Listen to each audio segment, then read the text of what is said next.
ই ভ্যালির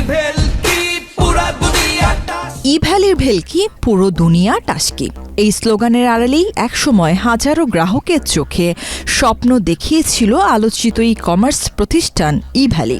অল্প দামে motorcycle, mobile, fridge সহ নানা পণ্যের আকর্ষণীয় অফার দেখিয়ে সাধারণ মানুষের আস্থা ও অর্থ দুটোকেই পুঁজি করে তারা গড়ে তোলে এক বিশাল প্রতারণার জাল।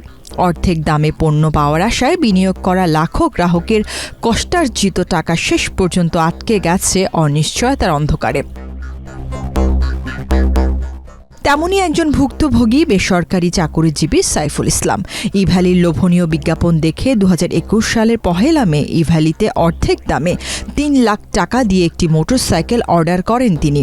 মোবাইল ব্যাংকিং প্রতিষ্ঠানের মাধ্যমে পুরো টাকাই অগ্রিম পরিশোধ করেন, কিন্তু বাইক আর হাতে আসেনি, বরং শুরু হয় অপেক্ষার প্রহর। দিন যায়, মাস যায়, কেটে যায় বছরও, তবুও মিলে না বাইক, না ফেরত পায় কষ্টের জমানো টাকাও। পদ্মা সেতু, মেট্রো রেল এবং এলিভেটেড এক্সপ্রেসওয়ে নির্মাণের গর্বিত অংশীদার বসুন্ধরা সিমেন্ট। সাইফুল ইসলামের মুখোমুখি হলে জানা যায় তার জীবনের ছোট ছোট সঞ্চয় দিয়ে একটি বাইক কেনার স্বপ্ন ছিল। সে স্বপ্ন এখন দুঃস্বপ্নে পরিণত হয়েছে। এখন সবচেয়ে বড় প্রশ্ন, সাইফুল ইসলাম সহ এমন হাজারো গ্রাহকের মতো তিনিও কি তার কষ্টার্জিত 3 লাখ টাকা ফেরত পাবেন, নাকি সেই স্বপ্নের অর্থ হারিয়ে যাবে অনিশ্চিত ভবিষ্যতের অন্ধকারে। এখানে আসছিলাম আমাদের 2021 সালে ই ভ্যালিতে যখন ধামাকা অফার দিচ্ছিল, তখন আমরা, শুধু আমি না, আমার মতো এরকম অনেক ইয়াং জেনারেশন যারা আমরা মানে বাইক লাভার ছিলাম, তারা আমরা বাইক অর্ডার করছিলাম।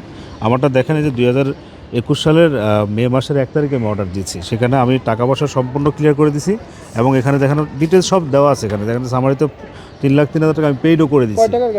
এখানে এটা গাড়ি ছিল সম্ভবত ওই সময় মার্কেট প্রাইস ছিল 5.5 লাখ থেকে 6 লাখ টাকা। তো ওরা 50 ডিসকাউন্ট দেওয়ার পরে আমাদেরকে বলছে যে এটা একটা ধামাকা অফারে, তারা আমাদেরকে এটা দিয়েছে, টাকাটা নিয়ে নিয়েছে। হ্যাঁ, আমি এই যে বিকাশ এবং নগদে আমার ইয়ে থেকে পাঠাইছি, নাম্বার থেকে, আমার সব ডকুমেন্ট আছে।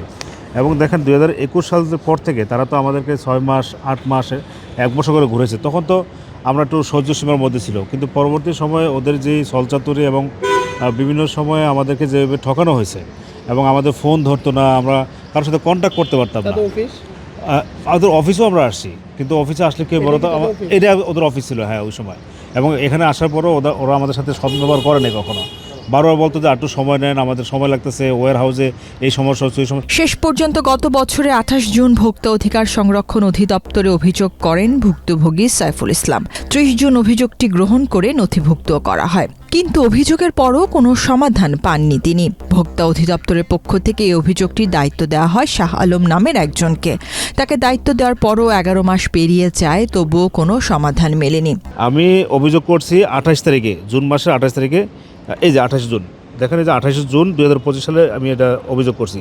ওরা এটাকে অভিযোগ হিসেবে ডকুমেন্ট চেক করার পরে গ্রহণ করছে 30 জুন। দেখেন আজ অবধি এটা নিয়ে আমার কোনো শুনানি হয় নাই এবং তারা শুনানির জন্য ডাকেও নাই।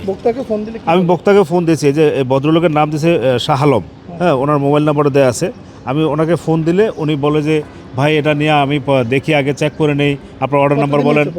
ভাই এটা তো অলরেডি 1 বছর আপনি দেখতে পাচ্ছেন, এখানে দেখেন 30 জুন, অলমোস্ট 1 বছর। আজকে মে মাসের প্রায় 9 তারিখ, তো 9 আর কয়দিন আর বাকি আছে। তো আমাদের দেখেন এই যে অলমোস্ট 1 বছর ধরে আমাদেরকে সাফার করাচ্ছে।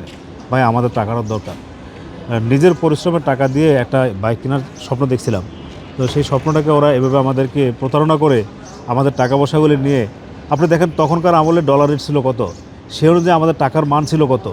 আমরা সেই টাকাটা দিয়েছি 3,03,000 টাকা। এখন ডলারের কিন্তু দাম বেড়ে গেছে, টাকার মানও আপনার কমে গেছে। তাহলে আমাদের টাকার মূল্যায়নটা কমে যাচ্ছে, টাকাটা আমরা ওই সময় মূল্যমান যখন বেশি ছিল তখন টাকা দিছি, তাহলে আমাদের ক্ষতিপূরণটা কে দেবে?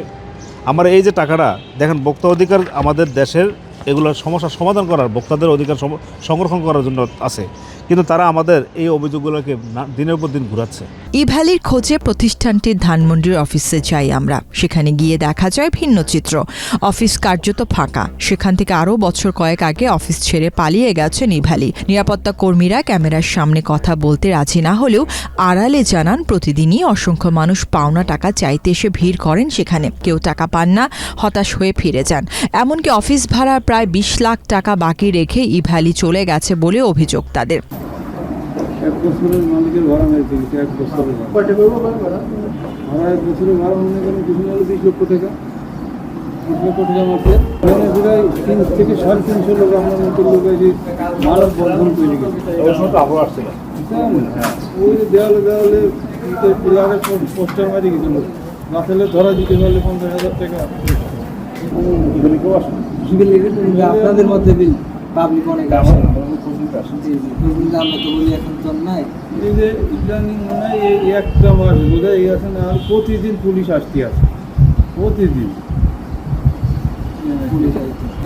মালিক ধরা করার পরে আর চলাফেলা না ওই বিল্ডিংয়ে থাকি ওগুলি পাশের বিল্ডিংয়ে বিল্ডিংটা সাইফুল ইসলামের মতো এমন লাখ লাখ গ্রাহক আজও অপেক্ষায়, কেউ মোটরসাইকেলের জন্য, কেউ মোবাইলের জন্য, কেউ বা জীবনের কষ্টার্জিত সঞ্চয় ফিরে পাওয়ার আশায়।